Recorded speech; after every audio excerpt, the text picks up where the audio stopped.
What's up, everybody? Welcome to the Line Movement NFL show. This is our Tuesday, taking a look at the smorgasbord of options we got going on show. Joe Holka, Matt LaMarca joining me, Dieter Kurtenbach, to break down every game in the Week 3 slate for you. And boys, first off, a weird Week 2, if there ever was one. How'd you guys do? Matt LaMarca, I haven't talked to you in so long. Let's start with you, buddy. Yeah, I didn't have a great week. I was slightly better on my picks against the spread, but so far this season, teams getting at least 51% of the public betting action have gone 21-11. So if you're somebody who is a contrarian bettor like myself, you are probably not off to a great start to the season, but we know how these things work. It's cyclical. I'm going to continue to hashtag trust the process and hope for some better things. I do think week 3 is another really good overreaction type week. So hopefully we get a couple more spots that we can take advantage of. It's cyclical and we're cynical, so I do feel like we'll get it on the end when it all comes into fruition. It might take a while, but this might be it. We might be on the right track coming in week 3. Joe Holka, how'd you do in week 2?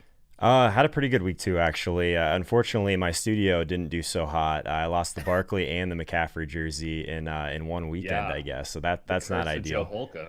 Yeah, right. So pretty much anything I put on my wall, we should just be fading in DFS and definitely fading both teams in the sports betting streets as well. But yeah, overall, pretty good week. Actually had a top 25 finish in the Wildcat.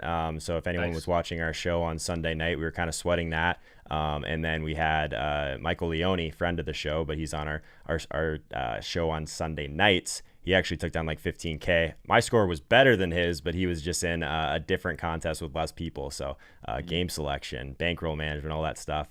DFS betting, so important. So could have been a better week if I was, I guess, not driving through the night from a wedding this weekend, but I can't complain with a win, I guess. Yeah, no, you take the wins when you can get them, and especially under adverse circumstances. Adverse circumstances for the entire football world coming up on Thursday when we have to watch the Miami Dolphins and Jacksonville Jaguars play football as part of a Thursday night football slate. Though, by the way, I mentioned there was some AFC South games this past weekend, and I just don't understand how the AFC South isn't on Thursday night. Like, that is, by definition, where they belong. So getting them back into the fold, it just feels like football is truly back now that we have Jacksonville playing Thursday night. So long as they bust out the all-tan uniforms, we'll be A-OK. This line opened up at 0 in most places, a pick'em, if you will, and has now moved pretty considerably towards Jacksonville. That doesn't surprise me. Does it surprise you, Matt LaMarca? Yeah, I don't get this line. I feel like Jacksonville has been pretty good, right? Yeah. Their offense at least has been very frisky. Gardner Minshew. I heard somebody say that Gardner Minshew is what we all wanted Baker Mayfield to be. And nice. It just feels... That's a good line. I'm going to steal that. It feels right? You know what I'm saying? Yeah. Like, he moves around. He takes some chances. He's sassy. This line is saying that the Dolphins are better on a neutral field, and I just can't agree with that sentiment. And it's not a neutral field in Jacksonville. They have fans. I mean, as many as they had pretty much before the pandemic started. Right. So congratulations to the Jaguars. I'm with you on that one, man. Like, Gardner Minshew has been really good. The Jags have been feisty. They have talent. There's a lot of questions, but no more questions than the Dolphins have.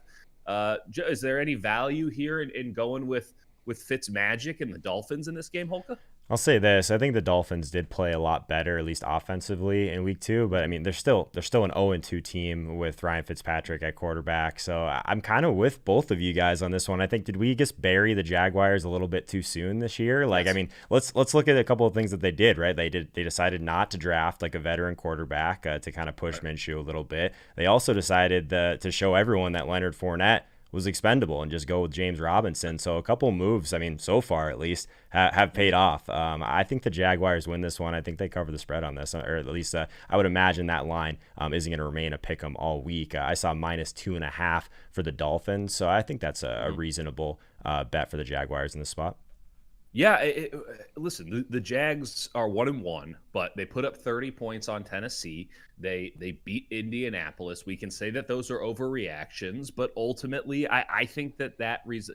I don't think that this is fluky, right? Like, nothing that the Jags are doing right now seems fluky. They might not stay at this level, but they're not getting by on guile and fumbles and kickoff returns. Like, they're playing good ball. So let's give Gardner Minshew a little bit of credit. Obviously, the line shifting towards Jacksonville in this case is a little bit of credit, but probably not enough. Anyone have any feelings about the total of 47? I got nothing. LaMarca? I'll take that as a no. We'll move on. Derek Carr. He looked pretty good. Looked pretty good on Monday Night Football. Let me tell you something about this Derek Carr, man.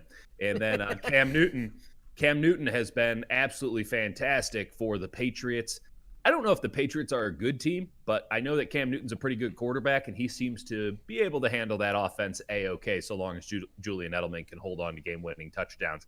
I am not surprised to see the Patriots are 6.5-point favorites in some places, 6-point favorites in other places, at home against the Raiders, who, again, impressive, but still the Raiders. Does this line scare anybody off? Are we buying into the Cam Newton era in New England too much, Joe Holka? Yeah, so this one was, I guess, unfortunate for me in my 5K entry in the Super Contest because last night I did bet against the Raiders. It seems like I was a fish on this one because a good majority, I think it was one of the most popular picks in the Super Contest was the Raiders. A lot of spread movement, too, before kickoff. It's tough. So I don't know. I feel like I have to double this down a little bit and just keep betting against the Raiders. That seems like a thing that could work out at least long term. In terms of Cam Newton, I mean, I like what they've been able to do with him. I think that's been more of a seamless transition than I originally thought it would. And I'm just not a big Derek Carr guy overall. So I think when in doubt, just go with the quarterback situation you think's a little bit better. Here. I'll say this about Derek Carr as well. It seemed as if after a really, really solid 2 games, don't get me wrong, he wants to take a victory lap, and there were so many plays that he left on the field against the Saints team that might be doo-doo. I'm not sure, but they might be. Taking a victory lap after 2 weeks, that usually means that something bad's about to happen to you, and it might happen in week 3 or it might have to wait a little bit, but I just don't think that Derek Carr's turned a corner quite yet. Matt LaMarca, what are we seeing about the Raiders? What are we seeing about New England here? Is there any vibes you're going off of with this game? I kind of buy the Raiders. I kind of do. I mean, what are you seeing? Their offense, I feel like, is pretty legitimate. You know, they've put up 30 plus now in back-to-back weeks. The Saints, obviously, the Michael Thomas thing hurt their offense. It's really going to be an uphill battle, especially since Emmanuel Sanders looks washed with a capital W. But defensively, they're not bad. I mean, they looked pretty good against Tom Brady 2 weeks ago, and the Raiders laid a 30 spot on them. Speaking of wash, they scored 34 against Carolina. I think that this team is at least on that side of the ball pretty solid. I do like New England though as well. You know, do you like them by 6.5? Yeah, I'm getting there. I'm not sure. I'm not sure is where I'm leaning at the moment. Yeah. I do think that I might be in on the over right now. Ooh. You know, the total opened 46.5. It's already up to 48. I think the teams are, you know, the bettors are looking at this the offenses on both of these sides, and they've been impressive. So it wouldn't shock me if that number keeps going up a little bit. Just need one team to hit 30 and the other team to just perform normally. So that doesn't seem out of the realm of possibility, particularly when you take a look at the Raiders' defense, which is still garbage. I'm with you on the Raiders' offense being better. Like, Waller's a superstar. Josh Jacobs is awesome. I'm just concerned about what happens if either of those guys gets taken away in any serious manner. I like what John Gruden's doing with the offense, but it's very rote, very direct. He kind of knows exactly what it is he wants to do, and right now he has the personnel to do it. Football's a sport of attrition. Dieter, before we move on from this game, like, I think that the only problem I have with the over is we talk about this a lot with Derek Carr, right? If he's going to see pressure, he is just one of the worst quarterbacks in the league. So, terrible. I mean, I understand that, like, the pass rush is at least it's kind of like more of a by committee situation in New England, but they do have a really good secondary. So if they can kind of focus on taking away Josh Jacobs in that run game, I think Derek Carr could have some issues in this one. And we saw that Monday night, right? Like, there were a couple of coverage sacks on Derek Carr. And Derek Carr is just not a quarterback who is going to help out his offensive line very much. And that offensive line's playing well, but you don't think that Belichick are going to dial up some crazy stuff with the secondary and 5 linebackers. And, Derek Carr is going to have to see some stuff that he hasn't seen so far this year. And then he also has to deal with Stephon Gilmore locking down, who's their top receiver now? Hunter Renfrow? Like, come on. Ruggs, baby.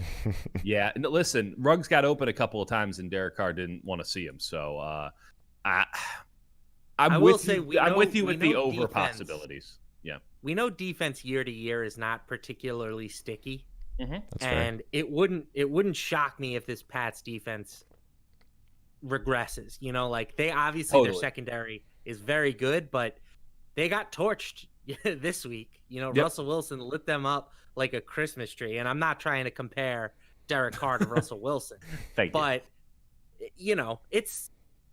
it wouldn't shock me. All I'm saying is if they go from being an elite unit to just a good unit. I'm with you on that. That is something that I almost bank on every year. If you have a number 1, 2, or 3 defense, guess what? Now you're 7, 8, or 9, and that's not bad, but you're not elite.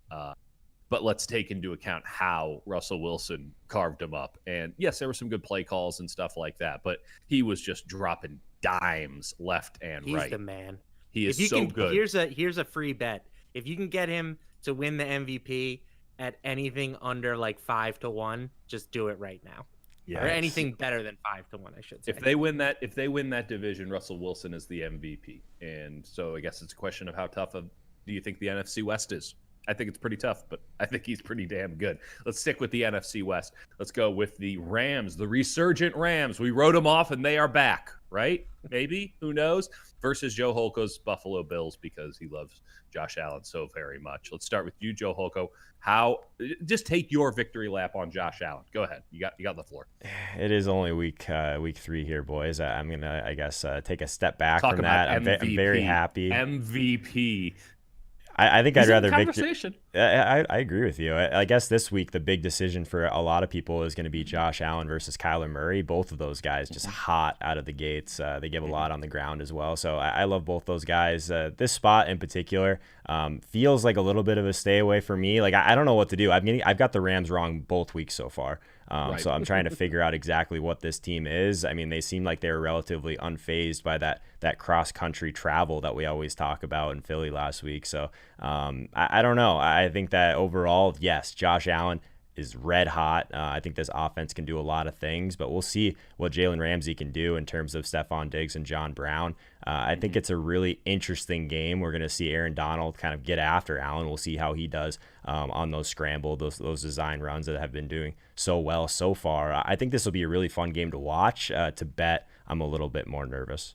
So right now the line is 2.5 in most places, coming down from 3 points initially, but the total has gone up significantly.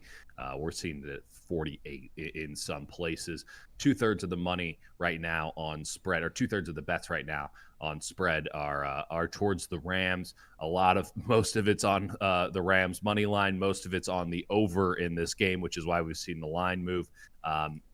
I don't know, Matt LaMarca. I really like what I've seen from the Rams. Is this too early to go all the way in on them? I don't think so. Okay. I like the Rams a lot. I mean, you could get them at 40-1 to win the Super Bowl preseason. I thought that was too high for a team that was in the Super Bowl 2 years ago and basically have the same team plus Jalen Ramsey. So I think the Rams, they have everything you're looking for in terms of blue chippers. They have an excellent head coach. This spot is interesting. These are two teams that I think people are pretty bullish on right now. Right. I will say an interesting trend here is if you look at underdogs on the road who are getting less than 3 points, they have historically posted a return on investment of around 4% over a very large sample size. I'm sorry, 4? And this season, they are 5-1 in that situation. So it's just one of those things where I don't understand it. It doesn't make a ton of sense to me why that would be so profitable. Right. But it's over. We're talking like, 900 bet sample size here. So there's clearly something to it. And that obviously gives me just a little bit of a push in the Rams direction. But again, I don't think this is a game I have a great feel for right away. I promise there will be some games that we are bullish on, but we haven't gotten off to a great start in that department. Both of these teams are good. Both of these teams, maybe we're waiting for the other shoe to fall. And that's not to say that either of them are going to turn into pumpkins all of a sudden, but they can't be this good all year. And maybe this is the week that they run into I don't know, opposing forces that are worthy of knocking them down a peg or two. We'll see. I think that this is a big old stay away game when it comes to the total, because I don't know what's going to happen in terms of scoring. And when you got a spread that tight, you really have to have a strong feeling one way or another on a team to go with anything other than a money line. So I don't know. I mean, if you got a strong feeling, go for it. We're not going to talk you out of it because both of these teams have been really, really good to start the year. One team that's been really good to start the year, Pittsburgh Steelers, a team that has not been good to start the year. Deshaun Watson and the Houston Texans, who, by the way, I mean, you trade away DeAndre Hopkins and then the NFL hands you this schedule. Jeez Louise. I mean, they really don't like Bill O'Brien. And listen, they might be on to something. Pittsburgh was a 6-point opening favorite. That has dropped down significantly in the last couple of days. We're now looking at 3.5, 4 points towards Pittsburgh, a total of 45. That's remained pretty steady overall. Start with you, Matt LaMarca. I like what I've seen from Ben Roethlisberger. I've liked what I've seen from the Pittsburgh defense. You say it isn't sticky, but you have to convince me when I watch the Pittsburgh Steelers play defense. They've been awesome through 2 games. But is there value in the Houston Texans here? Because they can't be this bad. Yeah, man, that Steelers D looked great against Jeff Driscoll last week. Man, when you can lock up Jeff Driscoll like that, you know what I'm saying? That you take notice. I love Houston this week. I think Houston is in a fantastic spot. I'm coming up with like a trend of the week. You know, last week it was the public overreactions. That kind of plays into this one, but if you look at teams that are 0-2, both straight up and against the spread after their first 2 weeks, those teams have gone 56 and 36 against the spread in week 3. So it's only natural, right? It's a team with no wins that has not covered in 2 straight games. The line is going to become a little bit inflated. So, you know, I really wish I could have grabbed it at 6 still, but totally. I still think getting anything better than a field goal is fine here with Houston. Houston is a pretty good team, not a great team, but they're okay. They have one of the better quarterbacks in the league in Deshaun Watson. They have just opened up with a murderer's row of a schedule. Unbelievable. You know, having to go from Kansas City to Baltimore should be illegal. So it doesn't get any easier if I remember correctly. Yeah, they have this is why I was so bullish on the Colts, guys. But oh, geez, they get the Vikings. Well, actually, that might be a gift at this juncture. Vikings, then the mighty Jaguars, then the Titans after that. So it does get easier, but I mean, it's not like they're getting the Jets. Right. I think basically this is just a really good spot to buy low on them. Okay, Joe Holka. I don't know. I mean, I'm with Matt LaMarca most of the time, and yes, it's a good spot to buy low. But Pittsburgh's looked really good, and it's hard for me to bet against them at this juncture when it does seem as if stuff is clicking. And yes, they play Jeff Driscoll, but like stuff works. The passing game is back. Ben Roethlisberger's throwing the ball. They have good wide receivers. They are not totally dependent on the ground game offensively. The offense is there. The defense is there. They are the better team in this matchup, and they're at home for whatever that's worth. So, I don't know. Can we fade Houston a little bit still? Man, I don't know if I've been further away, I guess, from LaMarca so far this year. I think the Steelers roll here, and I guess I've been kind of on the Steelers most of the beginning of the season here. But you said it, man. Like, they're doing everything they want basically on offense right now with Big Ben. I mean, they're relatively healthy. And what have we seen so far from the Texans? Like, they've done nothing defensively to give us any, I guess, pause on that. The Steelers aren't going to just continue to roll. So, I mean, they just got torched through the air by the Chiefs and the Ravens. I mean, this pass rush, obviously, on the other side of the ball, I just don't see a lot of paths here for Deshaun Watson and Houston to have a lot of success. I think that the Steelers win. I think they cover the spread pretty easily in this one. This line has gone down, as LaMarca mentioned. So clearly there is some Houston love, at least with the amount of money that's being put on them. Could we see it maybe slide back a little bit? Give a point or two in the other direction? Where do you think that goes, LaMarca? Yeah, I mean, if the early betting numbers continue, it's going back up. I mean, 70% of the bets, 85% of the money so far are on the Steelers, who, by the way, I'm high on the Steelers long term. I think about betting on the NFL more from like situational perspective than Totally. a on matchups paper perspective. I think that's the number one mistake that recreational gamblers make is they'll look at a matchup and say, how can this team, stop so-and-so? It doesn't really work like that in the NFL. You never know what's going to happen. You kind of just have to look for the edges. And I think that, one way that I do that is with trends. So I think that, the Texans fit a couple nice trends. Watson historically very good as an underdog in his career. So I'm just trying to throw away those first two results because they came against the clear two best teams in football. And Pittsburgh, I know. Maybe they get themselves into that discussion, but they're not there yet. Maybe they're the third. I'm telling you right now, at the end of the season, it wouldn't shock me if they were the third, which, by the way, the AFC, holy crap. All right, let's go to the NFC. This is a quarterback battle, if there ever been one. Nick Mullins versus Daniel Jones in an actual football game in the year of our Lord 2020. Nick Mullins is a 4.5-point favorite for the San Francisco 49ers, who might start me at this juncture in New York. This line has moved from 6.5, unsurprisingly, to 4.5. I will note this.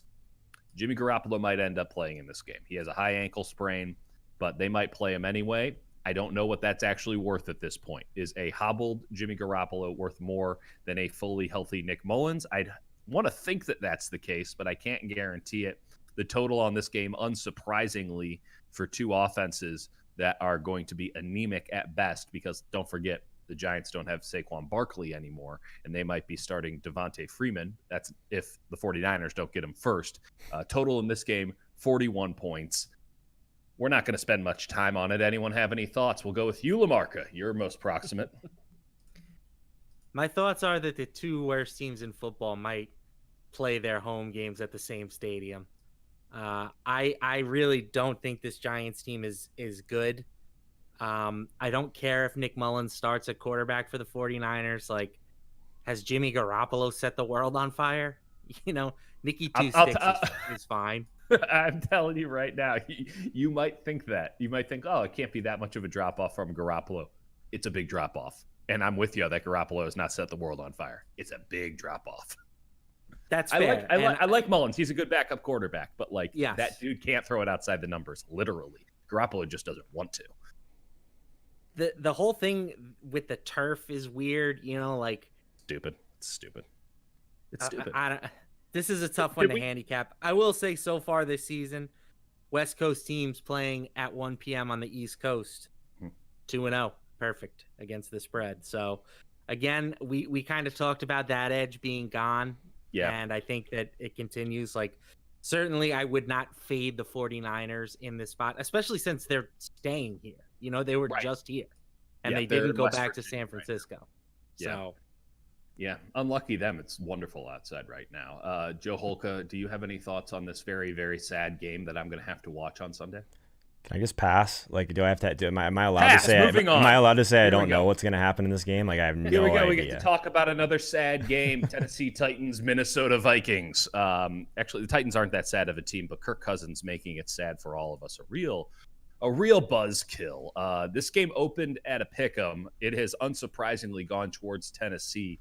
-2.5 at this juncture, a total of 47. Kirk Cousins is starting, so I'm not really sure what's up with that total. Let's start with you, Holka. You're the most proximate to this one. How bad are the Vikings, and how hard can we fade them?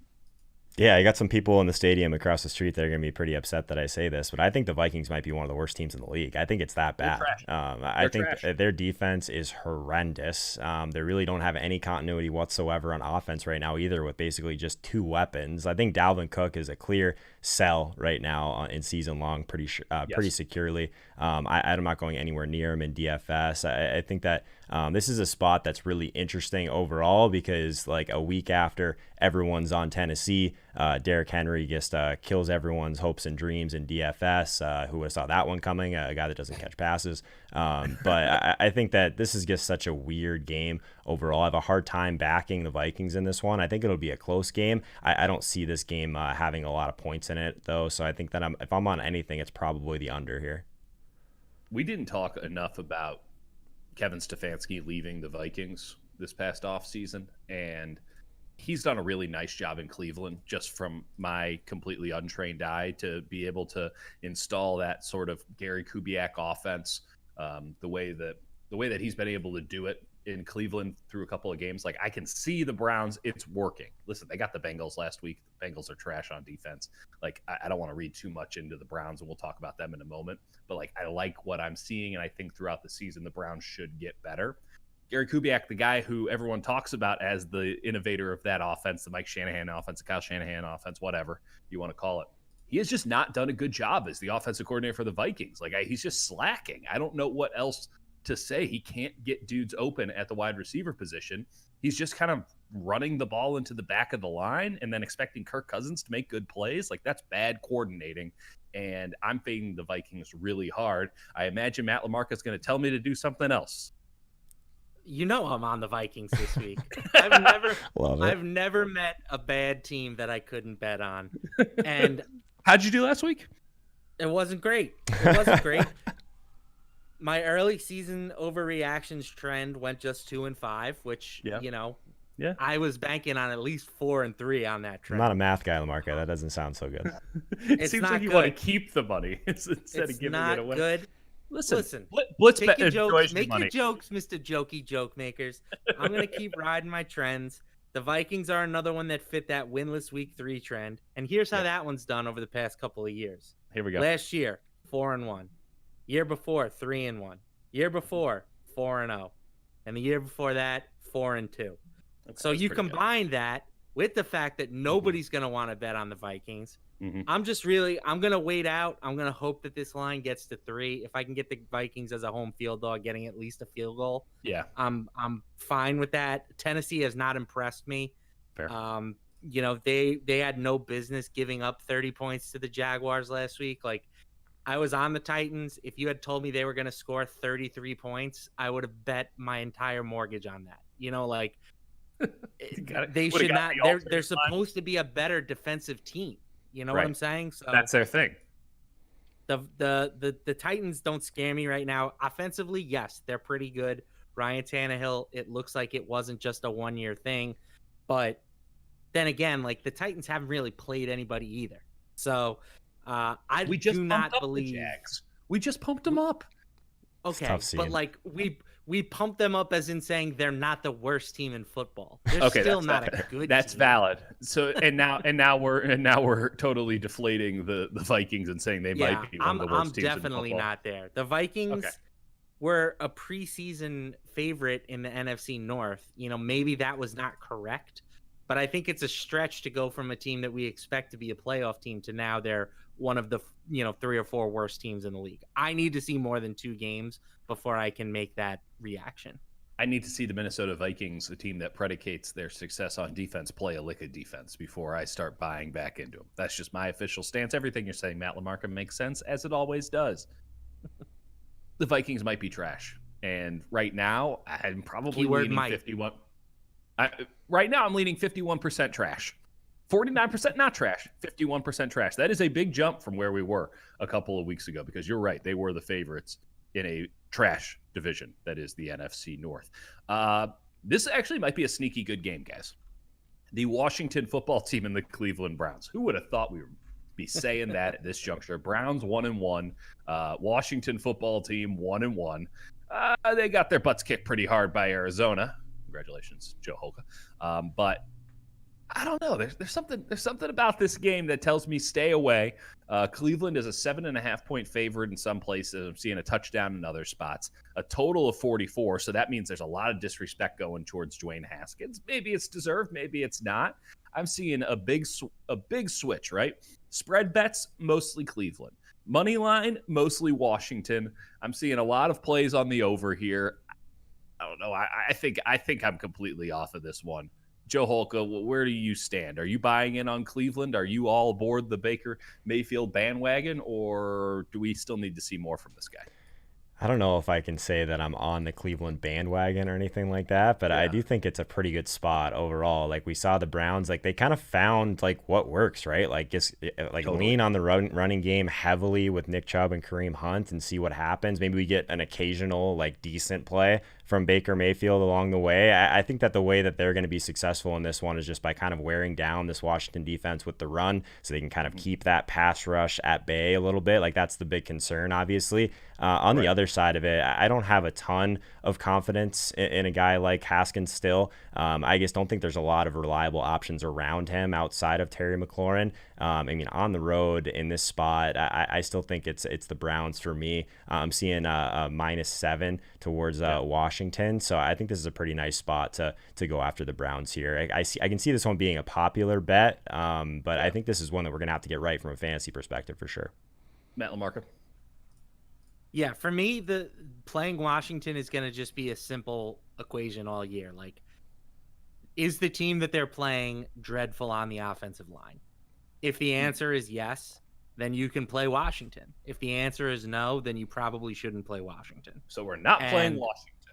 Right. Cleveland hasn't been a disaster. They're 12th in adjusted sack rate through their first 2 games. They've been, as Joe mentioned, excellent at running the football, which is another way to neutralize a good pass rush. So I think that for sure Cleveland is my side here. How much, confidence I have in that will probably depend on where the betting numbers fall throughout the week. But for sure, I don't think that this is a spot where Washington is going to be able to let their defensive line feast. For sure. Speaking of terrible offensive lines, Joe Burrow and the Cincinnati Bengals going to go play Carson. God, both of these offensive lines are garbage. Carson Wentz and the Eagles in the Sadness Bowl 2020. Eagles are 6.5-point favorites in most places. Total of 46 to 46.5. You can find a hook in some places. Pretty even betting when we look at the spread and the number of bets. The money line is all in on Joey Burrow, and 94% right now on Sports Insight percentage of bets on the money line. And then a lot of people playing the over as well. We'll start with you, Matt LaMarca. What are you going to play? I don't know if I've ever seen as much love for an 0-2 rookie quarterback as there has been for Joe Burrow. I'm serious. They're already building spice. He's his bust for Canton already, it seems like. He's the one good player on a garbage team, man. What do you want me to do? What else is there to get excited about? He has performed fairly well. It's everyone. It's literally everyone. Okay. He threw the ball 61 times in that last game. I don't know. There are a lot of conflicting trends going against each other here. One thing that I do like for Cincinnati is that they played on Thursday, so they have the rest advantage here. If they become a public team in that spot, I'll probably swing over to the Eagles. The Eagles fit that winless trend. They fit, they're basically have just been dreadful against the spread to start the year, while Cincinnati has covered once. So I think that if anything, the line is probably inflated in Cincinnati's favor. If this line had come out before the season started, Philly's favored by more than a touchdown here. That's fair. That said, the Philly offensive line, they just lost another starter. They're down 3 guys again. Granted, Lane Johnson will be back, who is their best offensive lineman or second best. That ankle's nasty. But yeah, it's they're going to just be rolling out every big body they can find. I'm pretty sure I have a voicemail from them asking if I can come play some offensive guard this week. Dogs. So my initial lean is with Philly, but it's a very scary situation. Joe Holka, I have a very simple question for you. Is Carson Wentz trash? I don't think so, man. So I went through and did my first look yesterday on stream at around 9. I was at 3 p.m. Eastern time. I'm getting all of my 18 shows time frames messed up. But yeah, so I looked at this game pretty in depth, and I actually think there could be some points here. I understand that there's major offensive line issues for both teams, like you guys mentioned. I actually think that it shapes up really well from an Eagles side of the ball perspective. I think that the Eagles could score some points here, mainly because I think that if there's a spot in this Cincinnati defense that can be had, it's in the linebackers to safeties area of the field, and that's kind of what matches up perfectly for what Philly wants to do on offense with their 2 tight end sets. Obviously, Miles Sanders out of the backfield, pretty versatile skill set as well. So I think that overall that side intrigues me. I also think the other side of the ball, we mentioned, it's pretty similar actually. Joe Mixon could have a big game in this spot for all the same reasons we like Miles Sanders on the other side of the ball. But I think what it comes down to for me is I think the Eagles are a better overall team They're at home. Like, they've got to be showing a little bit more desperation here in this spot. Yeah. So I'm pretty comfortable with the Eagles, especially if you get close to a touchdown by the time this is all said and done. Yeah, I think it will stick around where it's at, given the amount of betting that's going on already. It doesn't seem like it's going to swing back towards Cincinnati. So interesting game for sure. I'm not sure where I stand on it, but it wouldn't shock me at all if Philly ran away with it. And I just don't know if I feel comfortable betting that right now. I know I don't feel comfortable betting about Mitch 2 wins Trubisky and the Chicago Bears. I'm not. You can't feel good about Atlanta. You can't feel good about the Bears, and they're going to get together so that we can all feel bad. Right now, Atlanta is a 3.5-point favorite. Total is 47.5. Presumably, there won't be an onside kick in this game, so I don't know how that factors into the total. We'll start with you, Joe Holka. Can you get a read on this game for me? Because I got nothing. It's kind of nice that the Falcons get a little break, right? They just played Russell Wilson. They just played Dak Prescott. Obviously, what just happened to them seems like it always happens against the Falcons. But now they get a nice little break. Mitchell Trubisky, that should be a little bit more fun for those guys. Obviously, the offense has been just absolutely humming. Calvin Ridley, he's like over 7K on DraftKings this week, which I didn't think I'd see this close to the beginning of the season. I think that this is an interesting one overall. I think that the Falcons finally get back on track here, cover the spread, but that says a lot more probably about my lack of faith in this Bears team overall than it probably says about the Falcons. What do you think, Matt LaMarca? I mean, can we buy into the Bears in any way, shape, or form? I have to make a confession. What do you got? I'm in on Mitch Trubisky. Oh. I really think I am. He's doing it. He's going for it all. He wants it all. I watched my dad's a big Giants fan. I watched basically every snap of that game. Yeah. And he didn't look like the same guy from last year. No, he was didn't. Throwing the ball great. He's sassy. He's got some sass. I'm buying Mitch Trubisky. But in all seriousness, in this game, I don't know how we're not just all smash buttoning the over. Correct. What if the Falcons were like 80 points last week, and well over 50 in week 1, and now the total's at 47.5. Yeah. I don't get that. Where does the disrespect on that lie? Because I think it's on Mitch. The disrespect is that Mitch can't put up 30 on this Falcons defense. And I'm telling you right now, 30 on him. I could put up 30 on this Falcons defense. That's what I'm saying. I think the disrespect might be towards the Atlanta offense. If you had to actually tell me what is more likely, or which team is more likely to score 30 points, I might say that it's the Bears in this game. Just because I haven't seen Atlanta stop anyone ever, for years. And they're a defensive-minded team that can't play defense, so I don't think it's going to get much better. I'm with you, LaMarca. Let's ride it. Let's ride the Mitch Trubisky bandwagon. Let's do it, baby. Welcome aboard. There is plenty of available seating. We're going to make so much money. We're going to make so much money, Matt LaMarca. Joe Holka, tell us why we're idiots. I mean, Godspeed, boys. I think that maybe it would make some sense to go after a really cheap Mitchell Trubisky on DraftKings. Maybe he's a streamer in season long, but from a betting perspective, I don't see how you can be on the Bears in this spot. I'm with you guys that if there's one bet here, it's probably the over, just because both these defenses are horrendous. So I'm probably just going to hang out with my over bet and just watch you guys sweat Mitch Trubisky this entire Sunday. You know what? We're just going to keep it spicy, and we're going to keep it sassy, and we're going to ride the Mitch. We're going to ride this Mitch train. He's going to take us all the way to Shangri-La. I'm pretty sure that this is just a reenactment of Mad Max. Right now, the New York Jets are getting 1% of the money line bets against the Indianapolis Colts. They are 10.5-point underdogs to the Colts, who aren't good. I don't think the Colts are good. That's my official stance. 19% are willing to bet with the New York Jets that they can cover 10.5. Does anyone want to go out on a limb and say that the Jets are going to cover this week? Anybody? Bueller? I'll go there. I'll go there. I have to bet the Jets at 10.5 just on sheer principle. Just because the Colts this is your are life. Favored by 10.5? Yeah. That is disgusting.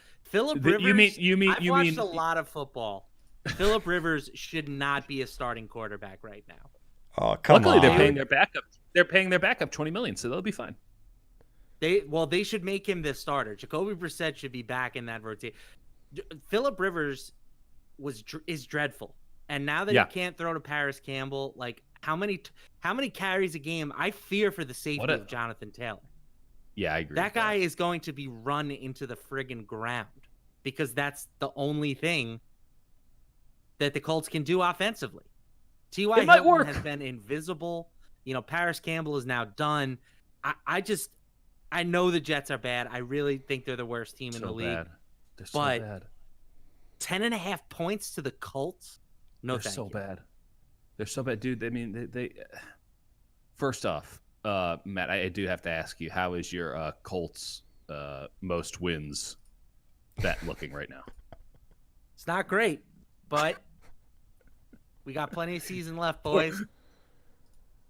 Oh, you guys! Holka, tell me about how this game is going to be a bloodbath, even though Phillip Rivers should have retired 3 years ago. I'll say this: there's two things that really scare me about this game. The first one is that I think I'm with LaMarca on this 100%. I think 10 points is way too much to give this Colts team, even against the second part of this that really scares me is that I'm about to put real American dollars behind an Adam Gase offense, which is just terrifying, right? Like, I don't know if I can do it, but like, I would imagine, LaMarca didn't say it, but there's some trends over there, but I would be shocked if Adam Gase is involved in any of that data. So maybe it skews the other direction. This one scares me, but like my first instinct when I saw it was, wow, 10 points. I don't think I can do that. I'm on the Jets here. Yeah, Joe, it opened up at 7. Yeah, and, there you go. After last week, when the Jets look bad and the Colts beat the Vikings, now it's 10.5. So I'm locking this bet in now because the Sharps are going to hammer the Jets. I guarantee, to quote my man Charles Barkley, that this is below 10 by kickoff. LaMarca, you got to give me a heads up before you do something like that, man. I'm trying to produce and give you guys takes at the same time. I'll just go to full screen on you next time you're going to yell. That was great. Sorry. Just tap me or something on the shoulder. I cannot believe that you would put American dollars or Canadian dollars or any sort of dollars. I don't care if it is a Zimbabwe ruble. Like, betting on the Jets is just a recipe to fail. They ran Frank Gore into the back of an offensive line that couldn't block 23-something times against the 49ers when they were down the entire damn game. They can't score the football. They cannot score the football. It makes it very difficult to win football games when you cannot put the ball in the end zone thing that's over there. That's very far away from them at all times, by the way. So have fun with this. Have fun with that. There's only one bet that I'm making in this game, and it's the under, because I don't think that the Jets can, again, put the ball in the end zone area region that they're told that they need to go to, but they seem to have some. They're social distancing. They're keeping it far more than 6 feet away. Make your jokes. Maybe this is Denzel Mims' breakout week. Maybe he's on IR. Well, he'll be back eventually. Maybe they'll sneak him off. Maybe this is Chris Herndon breakout week. Yeah, that one I can maybe get behind. I can maybe get behind the Chris Herndon breakout week is if he's playing quarterback, because Sam Darnold, by the way, he's getting Josh Rosen real hard right now. Real hard. Adam Gase, just a wonderful teacher. What a tremendous hire, an offensive genius if there ever was one. We don't know who's going to play quarterback for the Chargers. Justin Herbert. That's a tragedy, by the way. He was. Are you saying for Tyrod Taylor getting usurped again, or that we're not just all in on Justin Herbert after an awesome game? Almost beat the Chiefs in his first career start and go back to holding a clipboard. How do you justify that? You don't. You just say that you do for the entire week to make it difficult, I suppose, on your opponent. I don't know. Matt Rule is going to stay up at night wondering how he's going to stop Justin Herbert or Tyrod Taylor. Like, pretty much same game plan. I don't know. Just do the same stuff you would normally do for a quarterback. Herbert was awesome. Is he awesome enough to justify being a touchdown favorite against Carolina? I don't know, especially with the total of 44. That seems like pretty mad disrespect for the Carolina Panthers, who are bad, but they're not that bad. Are they, Joe Holka? I don't know. I think that just to kind of circle back to what you guys are talking about, like we saw enough from Tyrod to realize that he's not the same Tyrod we remember from a couple years ago, right? Like I'm pretty fortunate. Yeah, right. Who would always get upended by somebody else, by the way. So if he's not even that guy, what the hell happened here? But he's like the analytics like darling, right? Because he runs, he's pretty consistent in terms of his efficiency. But I don't know. I feel pretty fortunate that I haven't been on him the last couple of weeks in DFS. Obviously, last week I wouldn't have, but in week 1, I mean, I think we saw enough. I think from both of these guys that Justin Herbert, he deserves to kind of get the reins on this one. And I think that 7 points against the Panthers, I think that the Chargers here are still a decent bet. I think that, overall, like I don't think I've been on the Panthers once, so I'm going to continue to kind of run that one back. Never prolong the inevitable, Matt LaMarca, and Justin Herbert should start at quarterback, but can you talk me into a Panthers play? I mean, I could try. Okay. Talk about what you want to talk about. You've been talking us into the Panthers every week so far. That's what I was waiting for. That's what I thought. Yeah, don't worry. We're just here to help you out. But whatever, you do your thing. I think the Chargers are very good defensively, and no Christian McCaffrey for the Panthers is obviously a monster blow. Huge. The rest of their weapons are pretty good. Like I've been hyping up Robbie Anderson, DJ Moore was good last week, and there's some talk like Curtis Samuel might play some running back, which is interesting. But I like that. I love it. Yeah, the Panthers offense. Like I like them. I just think that against this Chargers team with no McCaffrey, it's a lot to ask. Yeah. That said, there's a big difference between starting a game that you aren't expecting to, like Herbert had no time to be nervous for that game. You know what I'm saying? He just kind of was thrown in. Now he's got to cover as more than a touchdown favorite. It's a completely different dynamic. Yep. This is another one where I'm going to be monitoring it throughout the week because, of course, the Panthers fit a bunch of trends as a team that has failed to cover to start the season and a team that probably will not be getting a lot of love from the public. So I might try to talk myself into Carolina, but as things stand, I just don't know if they can move the ball against the Chargers. That Herbert thing goes both ways, too, because Kansas City was preparing all week to face Tyrod Taylor, who's not going to push the ball down the field. And then here's Justin Herbert with a rocket laser arm, just driving balls 40 yards down the field into the corners. And it's like, that was the spot that we left open on defense. So maybe a week of preparation, Matt Rule, you get a little bit more of a read. Maybe you play a little bit more too high. It's a good take, LaMarca. I don't mean to cut you off, Dieter, but like I kind of just like thought instantly about. I guess I'm not going on a complete rant here, but my first game in pro hockey, I actually had to wait in the locker room for all the way through warm-ups to get a physical. I had all this new gear. I had like brand new sticks that I'd never used before that were the wrong curve. So I get out there and I haven't even warmed up for my first pro game. And I go basically onto the ice. I was basically sitting on the bench to start, obviously. There's a fight off the opening face-off. So then I get thrown out there. It's 3 seconds into the game, and I literally haven't taken a shot in literally 7-8 days. And I guess didn't have time to think about it, played a great game. And I think there's a lot of value in that probably for Herbert just to have gone into that situation and just you don't overthink it. I think it's there's definitely something to be said for the other side of it too, like you said. But I think that's a really good point, Mark. I never considered that. So we'll see if he can run it back this week. It's going to be wild. That's going to be an interesting game. I'm with you, LaMarca. I'm going to keep a really tight eye on that one. Let's talk about Joe Holka's Arizona Cardinals, who look like just a buzzsaw right now. I mean, offensive juggernaut. Kyler Murray. If it ain't Russell Wilson, it's Kyler Murray, MVP conversation, or Josh Allen, but we'll get into that. Well, we already talked about it. Arizona's now starting to get some respect. A little bit of respect from these books. 5.5-point favorites against the Detroit Lions. The total in this game is 54.5. So there's your play. If you want to play, there's your play. Just take the under, even though that Arizona's offense is totally awesome.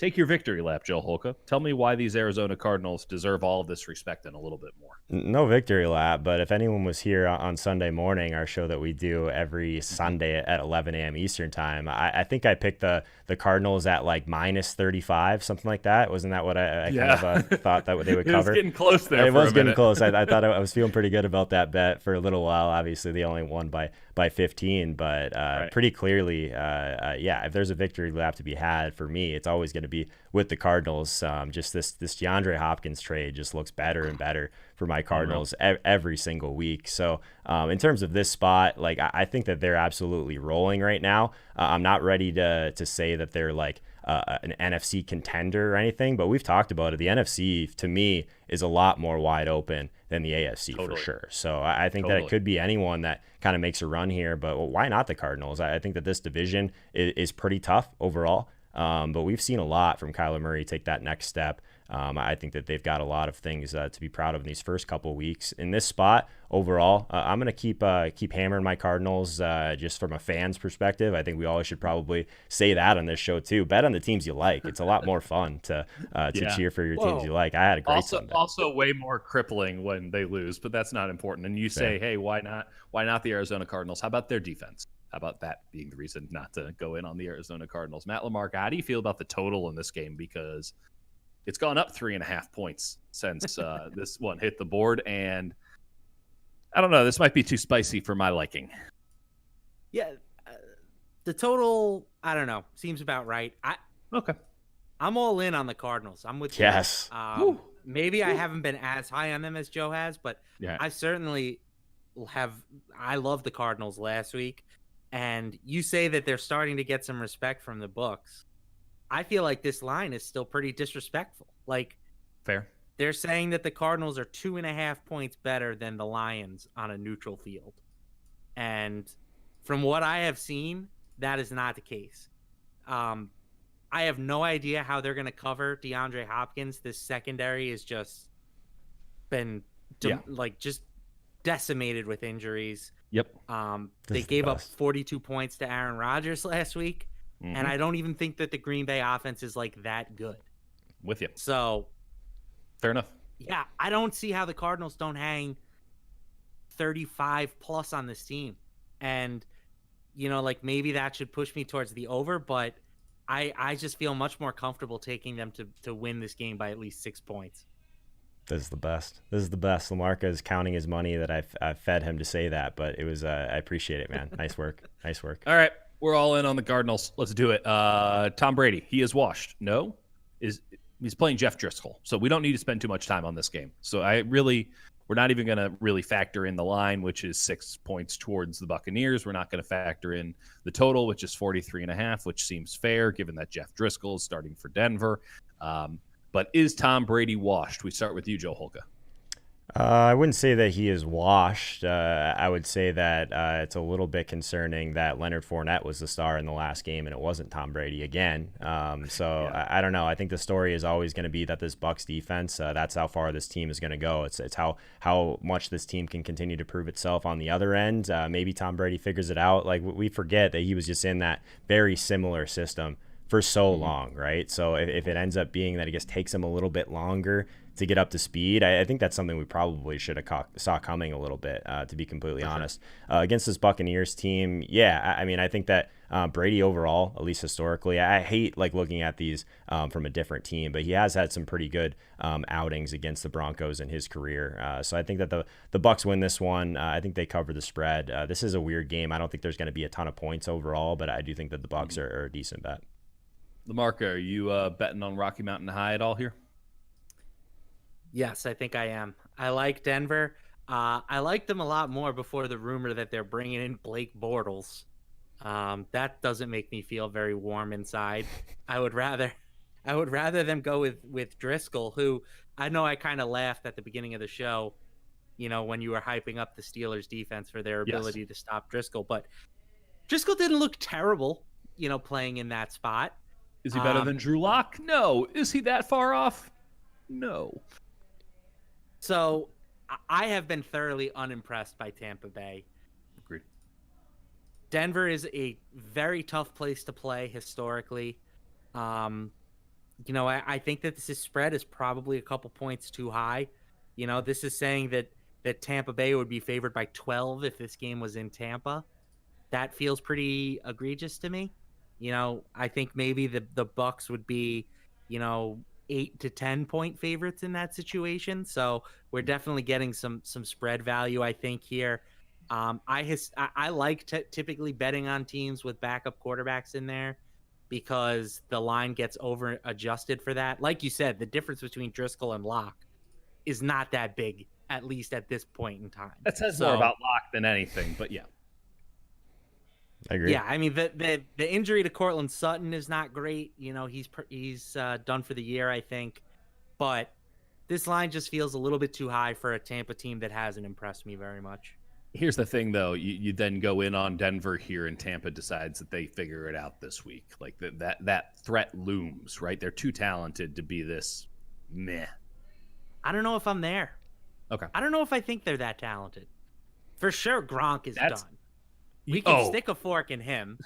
And yeah, he's in with the Tide Pods right now. Super washed. I've got my fork, getting dangerously close to Tommy Boy as well. Okay. I'm with you on that. I do love a good Tommy Boy is washed. The Wonder Boys finally had a strawberry sort of a situation. That's what I'm in on. That's the only storyline I want this entire year, that we just admit that Tom Brady has lost to time, because that's how it always works. Russell Wilson is absolutely awesome. Is he 5 points versus the Dallas Cowboys awesome? Is he a total of 55.5 in this game awesome? Probably. Let's start with you, Matt LaMarca. How do you feel about this Cowboys? That is a fat total. That's a fat ass total. You got to take the under on principle, right? No, I will not. No. I'm so in love with Seattle now that they're letting Russell play. Like, I was skeptical, watch them right? Run 45 times next week. There was talk that it would happen. I didn't believe it going into week one. Then they did it in week one, and I was like, well, let's see if they do it again. And now that they've done it twice in a row, I am just inject this team directly into my veins. They paid a comic price tag for Jamal Adams, but there's no doubt that he makes them significantly better on the field this year.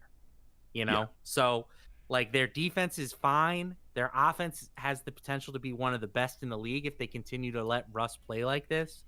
Dallas has looked mediocre. I entered the year with better expectations for them, specifically on defense. I thought that their pass rush would be okay, but they have just been not very good.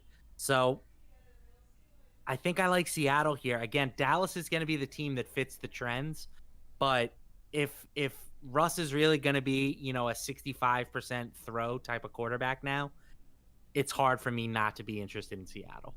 Joe Holka, have we been lulled into a false sense of security that they're going to let Russ cook? Guys, I've been here before. Like, the reason this narrative is a narrative, it's because we always talk about this with the Seahawks. It's like, are they going to give Russell Wilson the keys? And now we've finally got that carrot dangled in front of us to where, yes, it might actually happen. It's finally happening. And then it gets they literally pull the rug out from underneath us. So this has got to be the game where Seattle just runs the ball 35 times, right? It has to be. I think that yes, we all want to see this Dak Prescott versus Russell Wilson game just go absolutely crazy, but every ounce of my being says that the under here is the play. We know that both of these coaches, in their down to their core, they want to run the football, right? So that's going to mean less plays. I don't know. Yes, I guess I'm the ultimate skeptic when it comes to Russell Wilson. I said it before. In week one, I got my Russell Wilson play out of the way in DFS, and now I never have to think about it again. So I actually don't have to give a pick on this game because I'm done with the Seahawks for the year. I got my win, and I'm out. But I will say that this game is scary in terms of the way this total came out. I don't know. I want to be with you, LaMarca, but I have some concerns. That's Joe, you're the DFS guy. So this is the game that decides the week, right? Absolutely. If I'm underweight on this game and just get absolutely buried, then I'm going to feel pretty dumb. But if this game sucks and I don't have any of it, I'm going to win again. This is how it works. You're right. This is the game that will decide the week in basically all fantasy, right? It's going to be fun to watch, or it's going to suck. We'll see. It's usually how football goes. Yeah. It's gonna, it's gonna be great or not great. We'll find out. I'm with you. I think they're gonna run the ball, and this is gonna be a snooze fest of what should be an incredible, wild shootout. I believe in you, Pete Carroll. Don't do it, Pete. Tough. So, Matt, you're just setting yourself up to be sad again. I mean, you should know better by now. Aaron Rodgers, Drew Brees. One old man quarterback is just absolutely slanging it. The other one, oh boy, he might get into that Monday Night Football booth by mid-season. He looked terrible against the Raiders. Terrible. And yet the Saints are 3-point favorites. That is down significantly from 6.5 points, which it was when this line opened up. Totals 52.5 in some places, 52 in others. How are we feeling about the Green Bay Packers, Joe Holka? Are we buying in on Aaron Rodgers' resurgence? This is another one that's like really hard for me because I always seem to kind of be underweight on the Aaron Rodgers thing. Like last week, like everyone wanted to play Devontae Adams. I ended up having some of my best teams with Aaron Jones. So that worked out really well. I think that the Packers and Saints, like offensively, they're both a little bit hampered right now, right? Because their two best weapons, Devontae Adams, Michael Thomas, they're both banged up. So I think that like of all teams that we talk about, I know this is a betting show, but Devontae Adams and Michael Thomas, like they are absolute difference makers for both offenses. So I think that if you wanted to go with the under, that would make some sense. I don't have a clear lean either side. I would say that if this game ends up being kind of a grinded out game, ball control, I still think that my New Orleans Saints, that plays to their skill set a little bit better. But we'll see. This is probably a stay away in terms of the spread for me. But I think this game might be one that people think there's going to be a lot of points given who's involved, but I might be on the under. What's your position, LaMarca? Yeah, my old joke used to be that Drew Brees is 100-0 against the spread in primetime games in the Dome. But man, I don't want any part of them right now. He does not look like the same guy. He didn't look great in week 1 with Michael Thomas, by the way. No. And when you take him away, or Thomas away, like Breeze is just kind of pedestrian. And I am very much looking forward to fading Rodgers. I just don't know if this is the spot. Yeah. You know, the under seems like the most logical play to me here. But again, like there's no math to it. I feel like primetime games in the Dome. It's like I don't want any part of the under there. Like those games usually shoot out. So the math logic side of my brain says that the under is probably the best play in this spot, but the part of my head that's like, yeah, the Dome, it's the best, like, is telling me to stay away. All right, all these other games were stupid. There's only one game that actually matters this upcoming week. Kansas City, Baltimore, Monday Night Football. ESPN will get no good games after this because this is as good as it gets in the entire sport. We'll start with you, Matt LaMarca. Baltimore is a 3.5-point home favorite in some places. I'm seeing 3 in others. Total is 53.5. So we're going to get the good stuff in this contest. Seeing a lot of action on Kansas City early. Are you part of that action? Absolutely not. I am team Baltimore Ravens for life. They're the best team in football. Okay. And I think that this is a game that they have had circled on their calendars. Lamar Jackson lost 2 games last year during the regular season. One of them was to the Chiefs. Mm-hmm. I think that this is a spot that he really wants to come out and dominate, which normally that logic to me is stupid. Like he really wants to play good in this game. He wants to do well at football.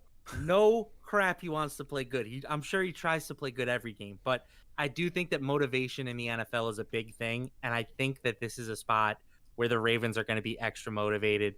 I love them if I can grab the 3 points or less. This game opened up at 2.5, and the Sharps just absolutely gobbled that line up as quickly as it came out. I still think 3 is a good price. To me, Baltimore, maybe. I don't know. To me, Baltimore is just the best team in the league. I think that they win this game, and I think that they have a chance at a 16-0 regular season. Okay, we're going to talk about that later. Joe? I mean, I feel like this has been a show where LaMarca and I have been very much in sync, so it's shaping up to be a big time disaster. But I'll say this: I mean, you don't have to talk me into the Baltimore Ravens, LaMarca. Right. Like that's the team that I picked to win the Super Bowl last year. I'm picking him to win the Super Bowl this year as well. I just don't see how this is a spot where we really have to get too creative with it. I understand the other side of the ball. Mahomes, he's going to pick his spots. Like there's a chance that maybe they still are the class of this division.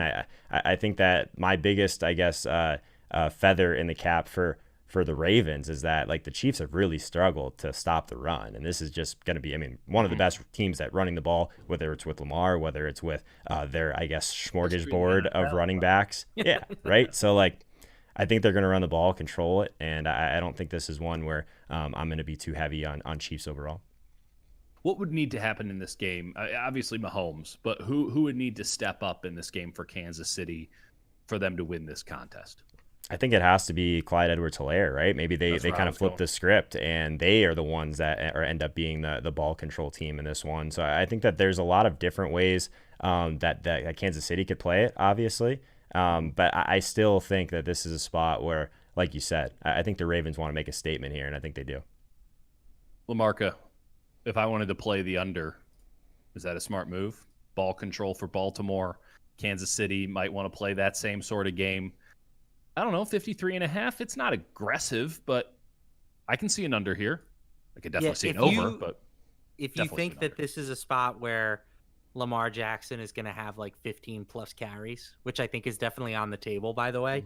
16 last week.